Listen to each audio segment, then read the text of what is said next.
sounds like. Yes. Okay. So go ahead and fill me in. So we have Brody Bernadoodle. He's 6 months old. We did the virtual training with Maddie. For us, I think we're curious about the next recommended steps for Brody. We are looking for, honestly, just a happy dog. We don't want anything fancy. We don't want any kind of crazy training programs. We're really just looking for a dog who's happy in the city, who's able to come, when he needs to, able to go on good walks, and able to be, happy at home in his environment. And, when the time is right, also, play with kids and other dogs. Okay. Anything I missed? No, that's it. It's pretty simple. Yeah. So when it comes to, at 6 months, maybe Maddie educated you on this, but we begin remote collar training. Yep. And remote collar training, in my opinion, is the only guarantee to an off-leash trained dog, because every other tool requires you to either have a leash,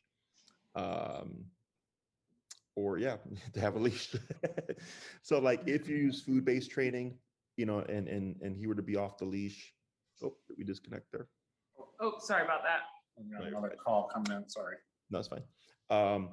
If Brody were off the leash and let's say you had like chicken and you're like, hey buddy, come. And he looks at you and he's like, but I'm playing with my friends. And that's more rewarding now. Yep. Right? Now you're stuck and then you got to go chase your dog. Mhm. If you do like gentle leader, which maybe you did that with Maddie, the one that goes over the muzzle, it's great for puppies under 6 months. It's great if like you don't really care about some kind of pulling, but you want more control over your dog and it's not an aversive. That's where gentle leader comes in. Prong collar, which is like the spiky looking collar, is a step above gentle leader in the sense that it gives correctional power. So like if the dog is jumping, prong collar can correct that behavior when applied correctly. However, both of these tools, both gentle leader and prong collar, you remove the leash, and again, you no longer have the ability to reinforce things off the leash. Okay. With remote collar, on or off leash, you have the ability to communicate with your dog. So in my book, the reason why I primarily or solely train with e-collar over 6 months is because it's the most consistent tool for the owner. Gets me on and off leash control right off the bat. It's very logical. It's very common sense and like kind of straightforward in terms of application. Doesn't require you to learn a bunch of skills and become a dog trainer in order to get a well-trained dog. It's very simple. And I know people sometimes think like, well, I don't want my dog to be a robot. And it's not that we make him a robot. It's just that when we give a command, it's meant to be performed. And I think now obedience is kind of looked at as tricks that dogs or puppies do for treats, when actually obedience is meant to allow you to live an even more kind of fulfilled life with Brody. Because if you have a dog that walks at your side without pulling, you're going to walk him more. That's the one, I get so many dogs are like, owners are like, I would love to walk my dog because I'm a very outgoing person. I like to be outside, but my dog drags me everywhere. Yeah. So it's unpleasant. Now, if you have off-leash recall, it doesn't matter if you're in an enclosed or enclosed or unenclosed area, you don't have to worry about your dog taking off.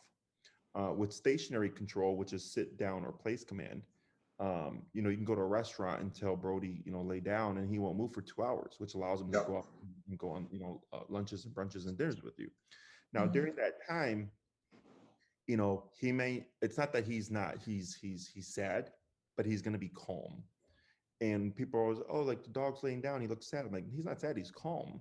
And you can't have an excited puppy sitting still. Those are very opposing energies, right? Excitement versus calm and not doing anything for a period of time. So how far we take them just comes down to how much control you want.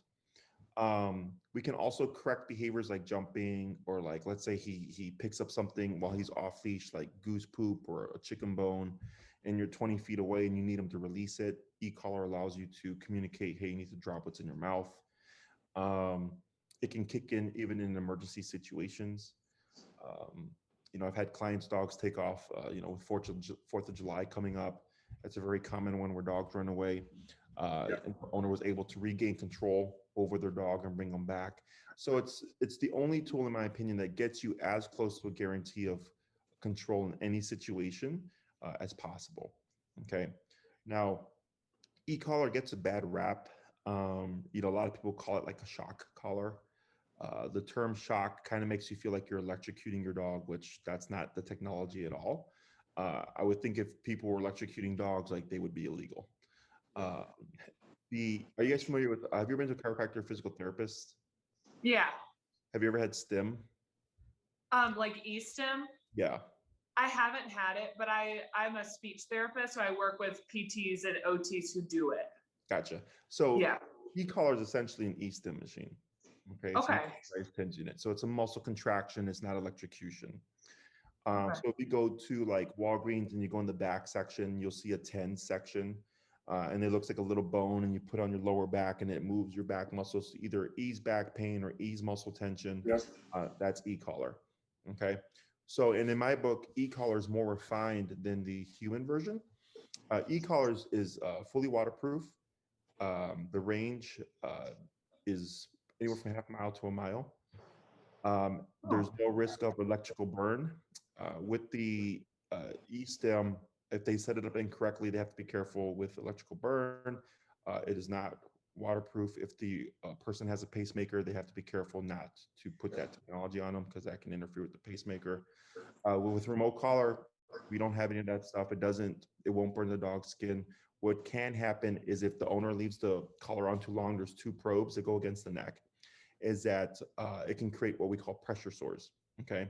And it's not from the e-collar, the stim, it's from 2 things pressing against the neck for a long period of time. So it's like people that are bedridden, they have to rotate them to avoid bed sores because they're laying on a surface for so long. It's the same concept with e-collar. They're fully waterproof, like I mentioned earlier. And I've worked with dogs that have had seizures, dogs with medical conditions. I've worked with senior dogs, all that stuff, no issues. Okay, because it's a centralized muscle contraction. So it's on the neck. You would see the neck move, but you would see nothing. The dog would feel nothing anywhere else. Okay. Questions about any of that stuff so far? I don't know. Maddie set that up pretty well for us, and we've seen e-collar in use just in the neighborhood and have been impressed with it so far. So I don't think we have any reservations on that front. No, I think it's interesting too. She mentioned to us that it can be used almost like as a praise tactic too. Like it can be a positive, like you can use it positively. Did she explain how? Probably. Yeah. We learned a lot. So, I mean, I kind of feel like I get what she's saying, but in my book, e-collar is an aversive. Okay. E-collar is something that your dog does not want to continue to happen. Okay. Now, I think what she's talking about, so like my pitty, Lexi, I've had her since she was 3 months, and she was essentially my guinea pig in my early career. And she loves e-collar training. Okay. Because when you put a dog under pressure, it's mentally challenging, and some dogs will enjoy the pressure and kind of thinking and figuring things out. Okay. And it can build confidence if done correctly. So I think that's what she's thinking about, but like, I wouldn't tap what we call tap the dog and they would be like, hey, like, thanks for, like, I appreciate that. Okay. I think maybe what she meant was more like it's a line of communication for sure. Yeah. We don't, most people, when they apply e-collar, apply it as a punisher. Okay. And e-collar can be a punisher or it can be a motivator. Okay. Yeah. So it's all about how you apply it. So most people, let's say you said sit to Brody, right? And he didn't do it. And you said sit again and he didn't do it. And you said sit one more time in a stern voice and he didn't do it. And then you press the e-collar. That would be punishment. Okay. Okay. because you keep repeating and then you apply it at the end, and then usually it's a harsher level. What we do is right when we give the cue of sit, we immediately follow it with e-collar. Okay, so the only way to avoid it is to sit very quickly. Okay, I see. so the dog wants to beat the punch. Okay, Okay. so to explain that more, like in a human sense, like I was raised old school, I was spanked. Yeah. And if I talk back to my mom, I got spanked. If I did something I wasn't supposed to, I got spanked. If I didn't get straight A's, I got spanked. If I didn't do the dishes, I got spanked, right? So that's a motivator, right? It stopped me from repeating things. So like if I talk back, which I only did that once, by the way, I was corrected. And then that was, don't do that again. So that's what we would call behavior, okay? But then she was like, my mom was super strict. She's like, if you don't get straight A's, you're gonna get spanked, right? So then I was like, so I want to avoid the spanking. So that's the motivator, okay? So same thing for dogs is most people want to give the dog to avoid the remote or the e-collar, which makes it become more punishment based, which creates unreliable obedience, okay? Because let's say you are delaying the commands before applying the collar and the dog learns, oh, I have 2 to 3 repeats before I have to do it because that's what kicks in, right? Mhm. Is we always want to apply things to the recall because that's what every trainer will call like the command that will save your dog's life. Is if I train everything to sit, the down, the heel, whatever on repeats, and then you get corrected, is we create a delay. And then one day, if your dog is taking off and like running towards the street, and you're like, come, and now on that day, you need him to respond immediately, but you've practiced delays, not only with the recall, but with everything else, your dog's gonna keep going, right? Yeah. So everything has to be on the same page. You know, sit, stay down, come place heel, whatever the dog knows, it has to be perform this as quickly as possible or pressure kicks in. So it doesn't allow the dog to think otherwise. So if we do find ourselves in an emergency situation, the dog should just whip around and return, no delay. Okay. I Okay. think that makes total sense. Yeah. Yeah. Especially in the city. I mean, anywhere you want your dog to be able to recall, but especially in the city when there's just so many environmental factors and dangers and you're, crossing busy streets all the time. It's just so important. Correct. And, I've been doing this over 10 years now, and I've heard some crazy, crazy stories from people. The most common one, of course, is fireworks. Sure. Yeah. I had a couple clients come across a coyote in Lincoln Park and got their dog to pull away right away because of e-collar. I've had clients' dogs take off after the street because they were chasing a rabbit or something. I've had a couple clients' dogs, they were playing at a park, and then one dog starts to run out the park, and then all the dogs are kind of running. They just kind of get lost in the moment. Yeah. The dog back, So it's not that you're always having to use the tool, but it's that it's present in case life happens and the unaccountable like happens. You're still able to regain control. Mhm. So one of the most common questions that I get is like, when does the e-collar go away? And in my book, when you need it, it doesn't. Okay. So like if he's going to be off leash at the park, if you're going for a walk, that's anything longer than like a quick little potty break. If you're going to a forest preserve or what have you, the collar will be on. It's not that you're not having to use it. It's just there, just in case, because he's a living, breathing creature. He can decide any day to not be compliant. Sure. Yeah. So if like, let's say one day you take him out and you're like, he's done a great job. Like he's listening all the time. We don't need the e-collar. And then he's at the park and he's playing with his friends and you call him. He's like, wait a minute, but can you make me come back now? Right now you're stuck. Or if like, someone blows up a firework and he happens to be averse to fireworks and he's taking off, now you're stuck without any means of like communication or any means of overriding the stressor of the firework. And we have a problem. Yeah. And this comes from opportunistic behavior. All animals do it. And like the easiest way to explain it would be, do you guys drive? Yeah. Do you go on the expressway? Rarely, but we do. Yep. Do you go the speed limit? Not always. So that's opportunistic behavior, right? Yeah. Because if you see a squad car, what happens? You slow your roll. Yeah, because now there's consequence. Yeah. Okay? But if you see no squad car, we can assume it's safe. And then when you pass it, you assume it's safe and everybody speeds up, right? Yeah. So all animals do it. It's actually a part of survival instinct. So like if there's a pond of water and there's an alligator in it, for example, and the animals know, they won't drink. But then if they see the alligator or the threat leave, all the animals come in, take advantage of the situation, and then leave when the threat comes back. Okay. So it's the same thing with your dog. Think of the e-collar as a cop on a collar, as I like to phrase it. When it's present, he knows he's going to be more obedient, he's going to be more compliant with if you've done your homework, little, how do you say, reinforcement. But then when the collar is off, he might press the boundaries a bit. Okay. So that's why I tell people, when you need it, you have it. When you don't need it, you don't have it. So like inside the home, if he's a great dog, you don't need it.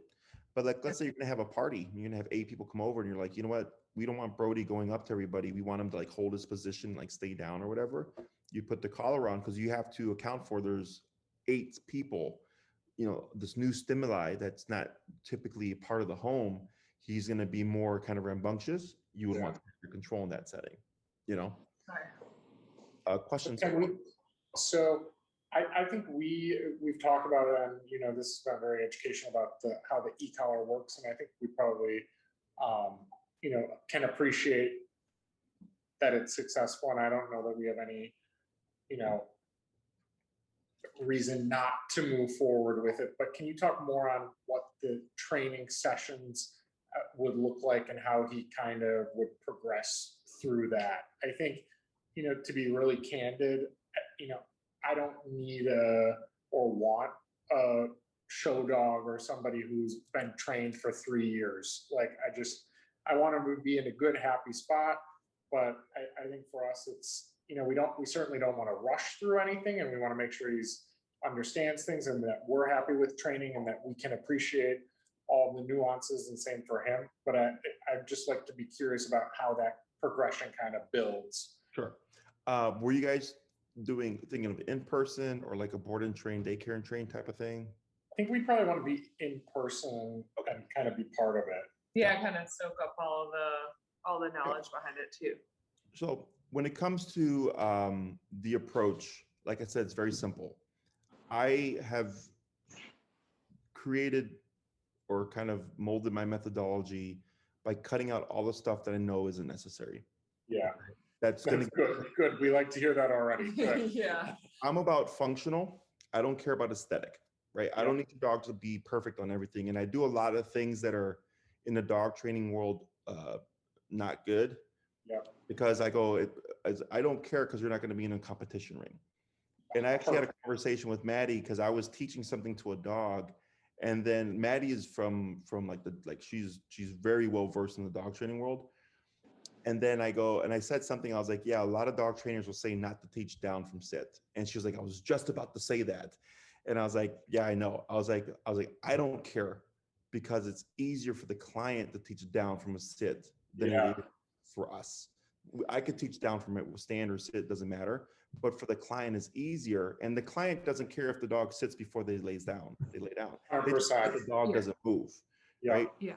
So that's how I've shaped my method. So the length of time it takes just comes down to how much control you want. Okay. And I kind of feel like you're in my 6th class range. Okay. So the first thing that we always teach is heel, because leash pulling is one of the most common, most common behaviors people want to address.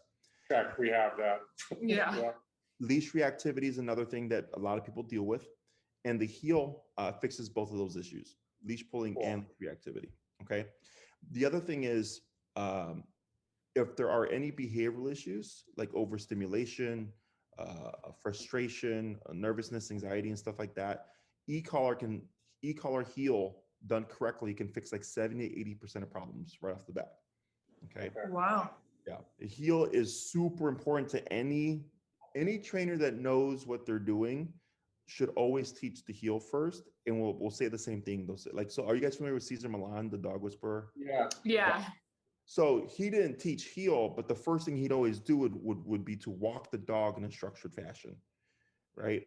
So same kind of concept, except I'm doing it more from an obedience background, and he's doing it from like a dog handler background. Okay, so the heel fixes a majority of problems, fixes reactivity or helps fix reactivity, and addresses leash pulling.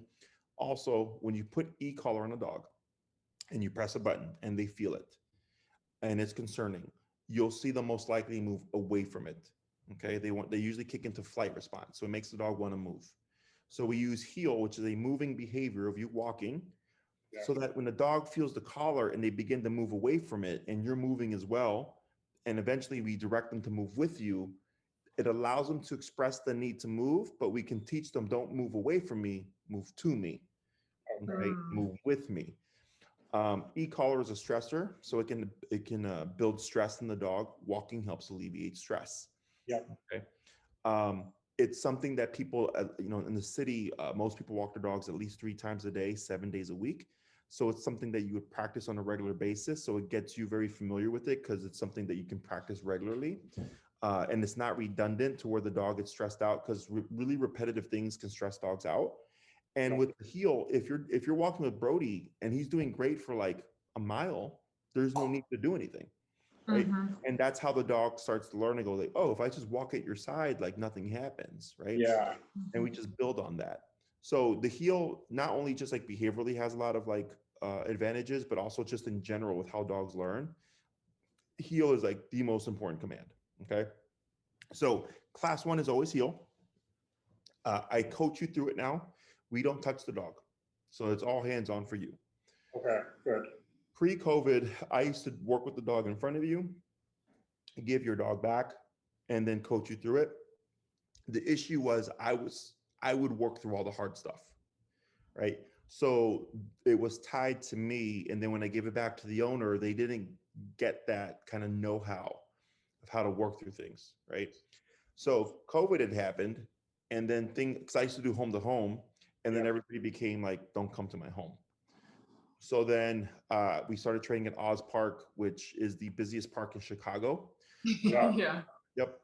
One of my clients that works for the city, and I trained their dog. And she was like, did you know Oz Park is the busiest park in Chicago? I was like, I didn't, but it makes sense because there's always something going on here. Yeah. Totally. It's a cluster most of the time. Yeah. He's like, it's great that you can train here. So not only are we in the busiest park in Chicago, but we're also achieving functional obedience within that environment. So for the owner, like the environment technically doesn't matter, but dog owners always feel better about it because they're like, okay, like if I can do Oz Park, then everywhere. Yeah. Okay. So we would do the way these classes work or sessions work is we would come to Oz Park. It's a group, or is it an individual session, or is it a combination? It's one-on-one with you in Oz Park, just us and Brody and you. Okay, cool. Okay. So I coach you through it. By the end of the first class, almost always, like 99.8% of the time, we get the result. So then I go, okay, here's your homework, go off and practice. Come back to class 2.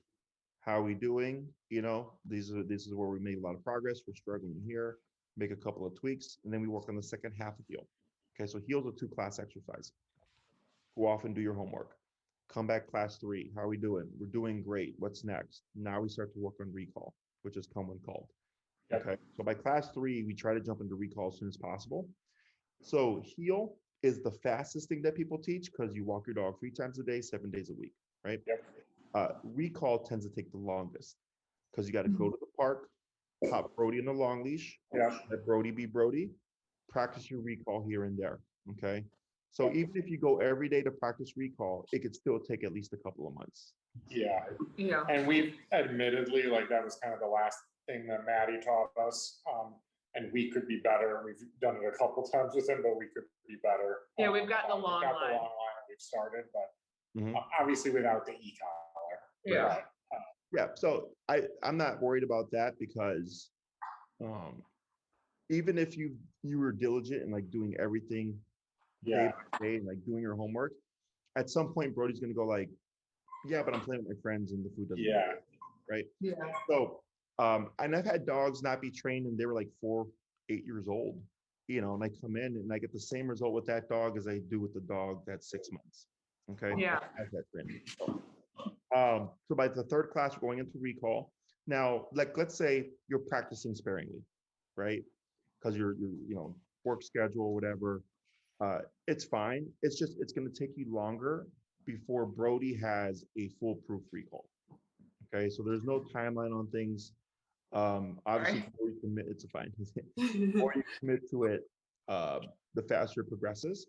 But also recall tends to be a little finicky because if you drill it too much, Brody won't want to leave your side because he thinks you're going to call him again. And because he wants to avoid pressure, he's going to be inclined to stick to you. Okay.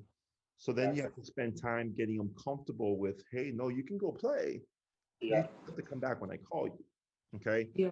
So, and these are all things that I go more in depth during the sessions. So even if you're doing everything correctly and by the book, recall still almost always takes the longest to get that. Okay. Okay. So when we do the homework, typically what amount of time takes place between the lessons and the homework? 1 week. 1 week. Okay. Yep. Okay. So it's 1 day a week for an hour, and then you practice in between. Got it. Yep. Recall is technically a 2-part exercise as well. Yep. And then that leaves classes 5 and 6. Okay. Now, there's 6 commands, right? Sit, stay, down, come, place, heel, that are all meant to be functional. The 2 most important ones are heel and the recall. Walk my dog and get over here, right? And then the sit, stay, down, and place are kind of optional in the sense of like, do you need them, right? So with the 6 classes, we always prioritize heel and recall. But then if I get a client that just drills out their homework, I keep teaching. Okay. I don't say like, well, you only pay for 6 classes, so we're only going to cover 2 things. I go, great, you did your homework. What would you like to learn? So then if you're like, well, we'd like to learn a command that would allow us to take Brody to the restaurant, then I go, we'll teach place because that's the easiest command and it gives you stationary control. Okay. Yep. And that's the command you can use when guests come over, so he stays out of everybody's way. It's the command that you would use when you go to a restaurant and it just keeps him at your side and out of trouble. And allows you to take him places and have him be stationary for a period of time. Okay. Okay. That typically takes a class. And so that could be class 5. And then class 6 could be a review of everything. Or if you want to learn more stuff, then I can teach more stuff. But I always do the heel and the recall first because, of course, those are the most important. Okay. Okay. So I have a question too about like how you're using it, because it sounds like at the beginning you are basically training them to follow the command right away, right? Because if they're not following the command right away, then you tap them. Mm-hmm. But then let's say, you know, they're off running around and you're recalling them and they're not coming back. Is the idea that if you were to tap them again, then they would know that that means that they need to come back? Are there like different types of taps that they learn, or you just kind of like hit the button and they know, oh, okay, I need to do X? Right. So dogs interpret the collar according to context. Okay. So what that means, if he's at your side walking with you, and let's say he's lagging, and you tap the collar, he'd most likely run up to your left leg.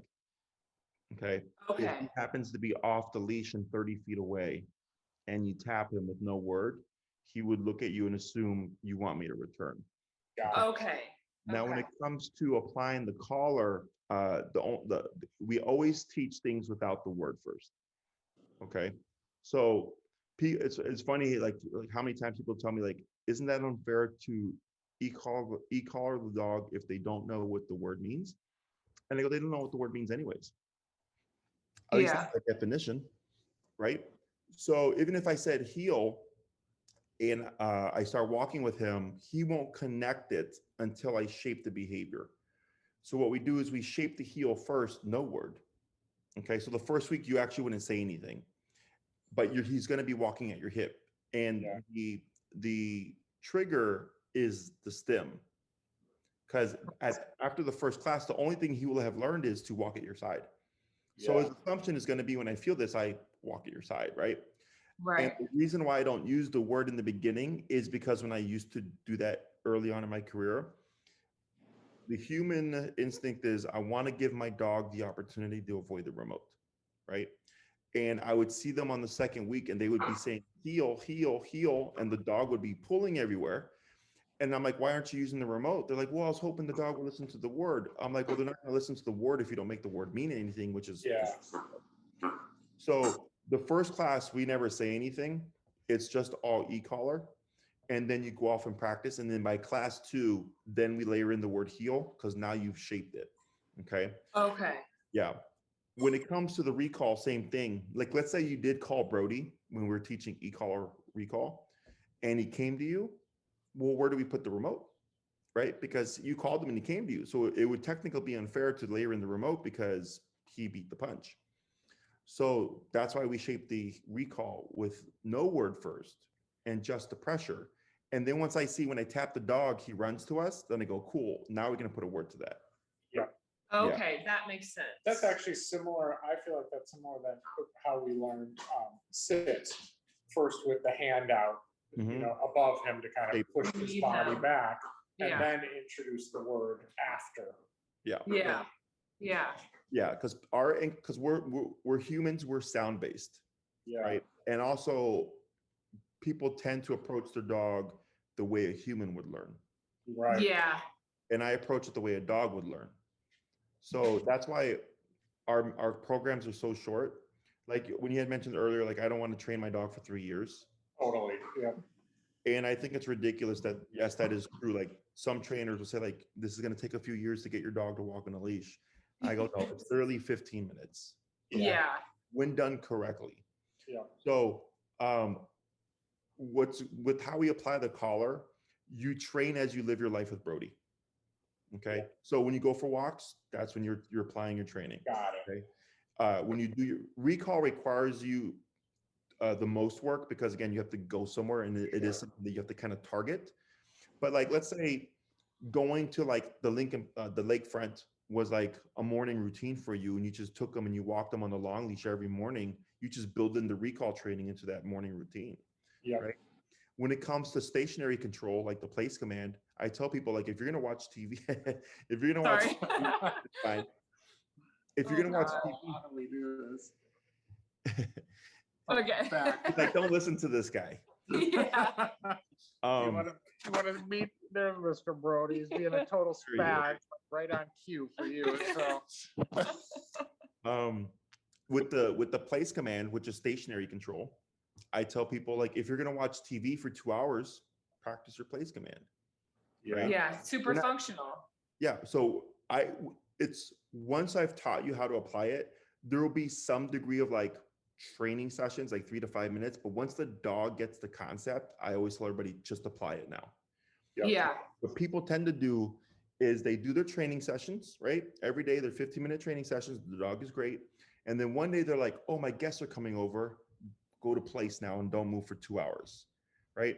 And I go, you can't go from training session to life. Once we teach the skill, it's apply it to life. So then the dog right away is being exposed to it. And he's like, oh, like when you say place, I got to go here. And it doesn't matter if you're sitting there for a couple of hours watching TV or you're sweeping or you're mopping or you're doing yoga or you're working out or friends are coming over. This is something that I do. And it's something that's part of my life. Okay. So, and it's very simple. And people always comment on like, it sounds too simple, but it is because I use the e-collar in a fashion that a dog would understand, not in a fashion that the human understands, but not the dog.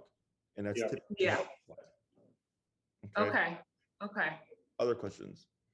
So, I guess questions about your like now availability.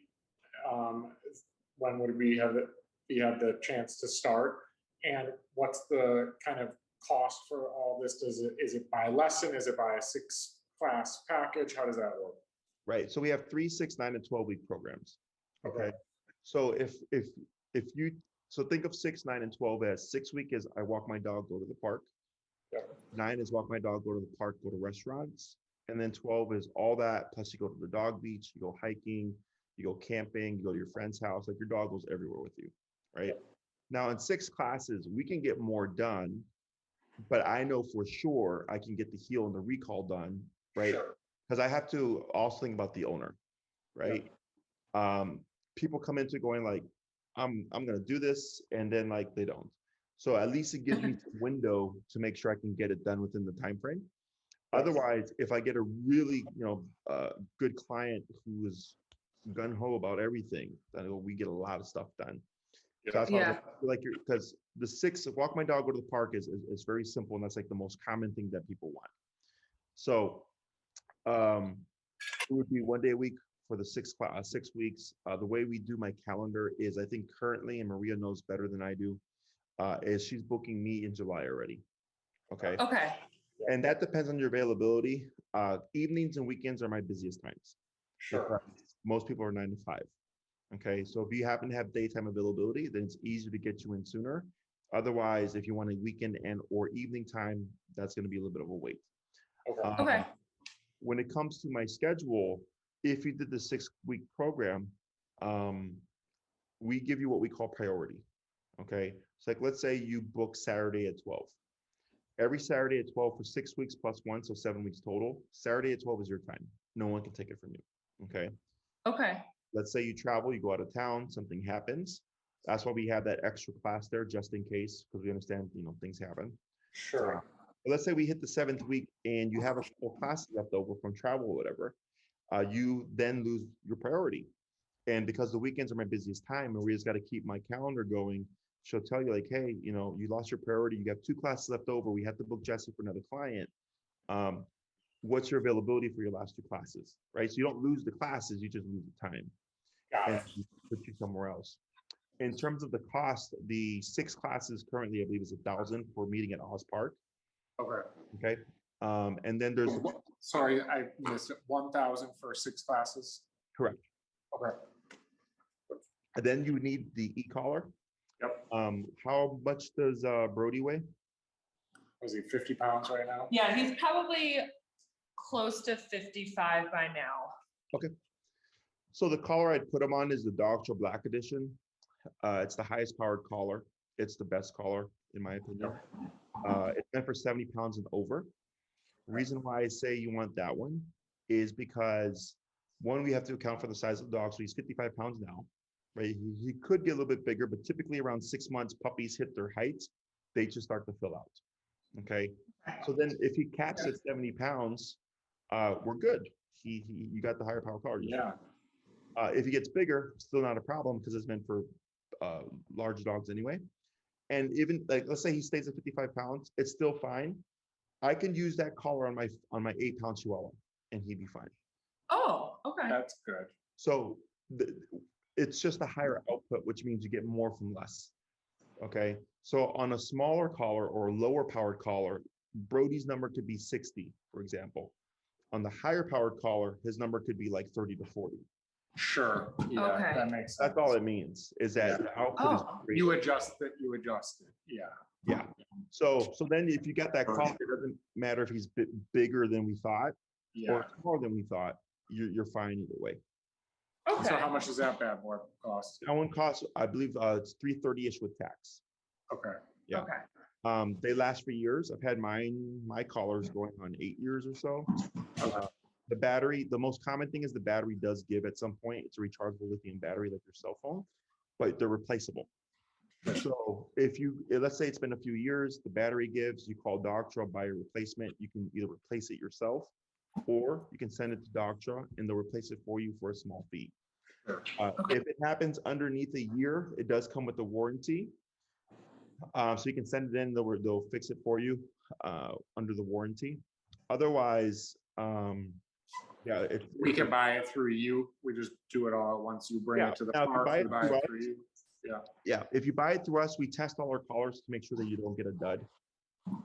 And then if something happens within 30 days, we'll bring you a new collar. You'll swap it out. We'll deal with Dogtra ourselves. If it's after 30 days, you'll send your collar to Dogtra under the warranty, and we can provide you with the loaner. And then once you get your collar back, you just return the loaner, and then you're good to go. Yeah. Okay. Other questions? I think that's all I had. So we would contact Maria to set up our. Correct. Yeah. training. So it's gonna there's a turnaround time. I think about 5 to 7 business days. Sure. Because now, like, you booked your consultation, and then she's booking other consultations and onboarding other clients. So then you're like kind of back in line again. Yeah. But yeah. So if there's a little bit of a time frame between now and when she gets back to you, don't worry. We're just, everybody is slammed. with the dog right now. Yeah. So I feel like, and we should chat about moving forward, but I think for us, like, and maybe we'll chat with Maria about it, we're getting married kind of at the beginning of September. So it would be really ideal to sneak in, if we can, the 6 weeks kind of now, or as soon as you can. I know you're booked in July, but like that July-August window would be kind of handy. So Yeah. It just depends on your availability in mind. Sure. Yeah. What are there days that you're not available? Days of the week that you take off? Days technically. Wednesday and Thursday. Okay. Because today's my day off, but I'm so Thank you. stuff that I do consultations on Thursdays because it's just Keeps it moving. Yeah. Okay. The other option would be, and this is completely an option for you guys, is you could work with Enrique. He's my protege. He's been with me for a year and a half, and your case is very straightforward, very simple. He's more than capable of handling a case like yours. He has earlier availability than I do. Okay. Now, if you decide to work with Enrique, Maria doesn't do his schedule. He handles his own schedule. Okay. So you would have to kind of commit and say, like, we're going to stick with Jesse, and then Maria just keeps you in queue. Or if you say, like, hey, Maria, we want to work with Enrique because he's got earlier availability, she would put you in contact with him, and then you're working with him. And then if you change your mind with him and you're like, no, we're going to go back to Jesse, then you're back again. Okay. Yeah. Does working with Enrique, you're obviously more experienced, and is there a price difference there? No, because I back up the training. Okay. But like, let's say Enrique works with a client and it's not getting done. Yeah. I come in. Okay. Right. So, and with the cost and everything, you're essentially training your dog for life. So it's like think of it as a one-time investment. That's why we're pricier than most trainers, because I know, like, as long as the owner does their homework, I'm not going to see him again unless they're coming back for daycare or something. Sure. Then yeah. If something happens with Enrique and it's not working out, which has not come up, at least not for these kinds of cases. He's had a couple of behavioral cases that I gave it to him as a challenge, but he's still got a lot of stuff done. Sure. Then I come in.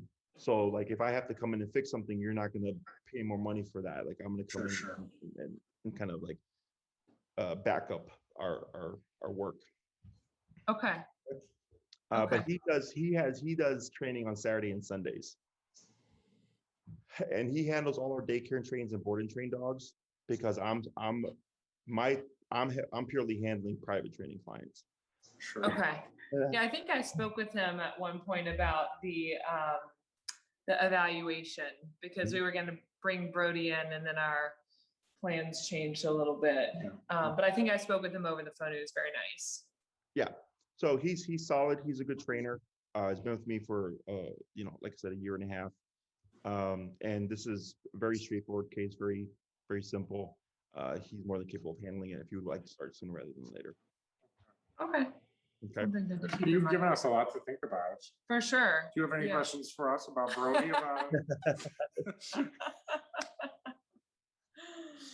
Bernedoodles are getting very popular. Yeah.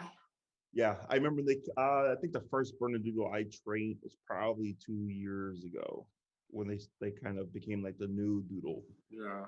Yeah. I've trained countless ones. Now they have like sable Bernedoodles. Yeah. Yeah, which I'd never heard of. And then we got one. Her name's Zoe. She comes to our daycare, and we trained her as well. But she's a Bernedoodle, so I thought it was interesting. No, I know Maddie said, Maddie's not a fan of doodles. She's not a fan of doodles whatsoever. But very like, traditional.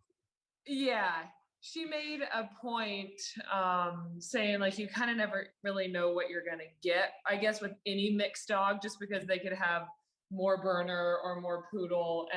But just like generally speaking, you found that Bernedoodles are highly trainable dogs, right? Like we feel like Brody is motivated and has more like poodle, we would say. Yeah, probably. Yeah. So he's a good, like, since the day we got him, almost, it's like if you throw a ball, he will bring it back, like almost 90% of the time. So when it comes to trainable, it really comes down, like, may have trained a few doodles. And you come across your stubborn ones from time to time. I don't go by breed. I go by personality. Yeah, they're all different. Yeah. I mean, you can have, so I have like right now I have I've had 2 golden retrievers that were aggressive towards their owners, and that surprises a lot of people, Yeah, it surprises me. Yeah. Yeah, this is a dog bite here. This is from a Great Dane. And people always comment like, but aren't Great Danes not aggressive? I go, aggression is not a characteristic that a dog is born with or without. It's just, are they put in a situation where they feel they need to be, right? Yeah. And just like with human, some of us are confrontational, some of us are non-confrontational. Same thing with dogs. Some are confrontational, some are non-confrontational, right? And some are confrontational only if they feel they need to be confrontational. It's all the same stuff. It just comes down to personality type.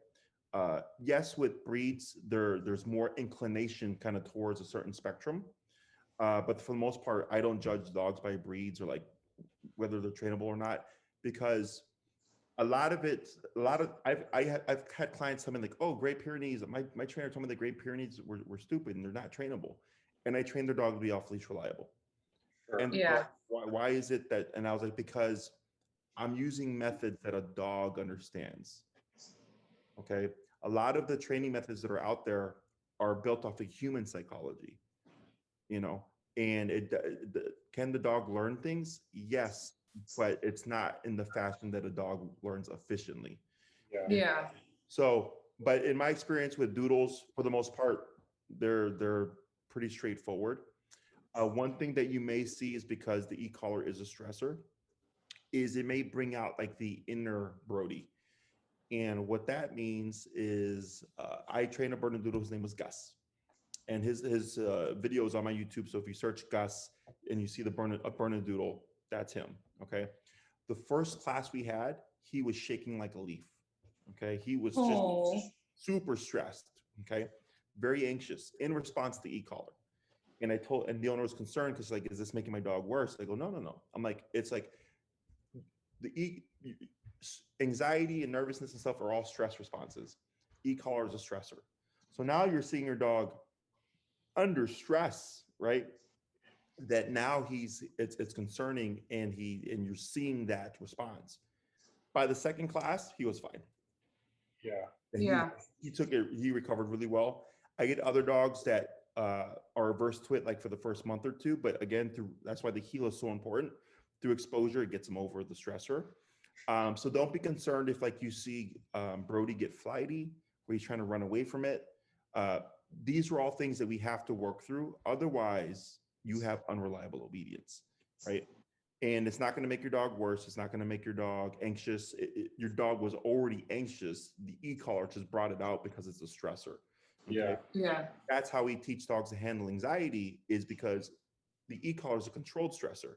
So he learns how to turn it on and turn it off. And that actually teaches him how to handle the anxiety, So he's very anxious just in his normal life. Like he's a COVID dog. He's a COVID dog. And, he has spent a lot of time with us, the majority of time, not our best behavior, but, he follows us around the house. When he's not in his crate, he's walking behind us always, everywhere, from room to room. Yeah. So. Yeah. So he's got some attachment issues. Yeah. For sure. It's obviously very common from the COVID, spiel. Yeah. When it comes to the remote collar, like it's normal to see, and I explain all these things as they happen. Sure. But just so that when you go into it and you start it, you're like, oh, like crap, are we making our dog worse? Like, no, like it's part of the process. Some dogs take it really well, no problem. Other dogs get like really stressed out, but then through exposure get over it. And then I get more extreme cases that are kind of a more long-term recovery, but they were already like genetically messed up anyway. So. Sure. Yeah. Okay. Anything? I found this very helpful. Yeah. I don't have any more questions. For sure. No, I don't either. It's very helpful. Okay. So Maria would get in contact with you. Okay. Feel free. You can even get in contact with her and just say, hey, like we would like to be with Jesse and we want 6 classes. And she'll just kind of make a note of that. So that just kind of streamlines things a bit. Otherwise, if you want to work with Enrique, she'll put you in contact with Enrique. He's off Thursdays and Fridays, so he'd most likely get back to you like on a Saturday. Sure. Okay. And then he'd get your scheduling process going. Other than that, if anything else pops up that you may have forgotten to ask, you're more than welcome to reach out, and then we'll get in contact with you. And then if you want to know or at least kind of visualize what the process looks like, go to our YouTube channel. Any lesson 1 video is good to watch. If you want to watch Gus, the Bernedoodle. Yeah, maybe we will. Yeah. Yep. And then his lesson 1, and you'll see him shaking, Oh. and then like just the lesson 1 to lesson 2, and just like the world of a difference that it's made in terms That's of good, like, his good advice. Yeah. Yeah. In Cool. fact, I'm just bringing it all spark with him as well. So Okay, cool. Okay. Well, Awesome. thank you for your time and for chatting with us on your day off. We appreciate it. No worries. And if anything pops up, you let us know. Okay. Okay, sounds good. Thanks. Thank you. Take care.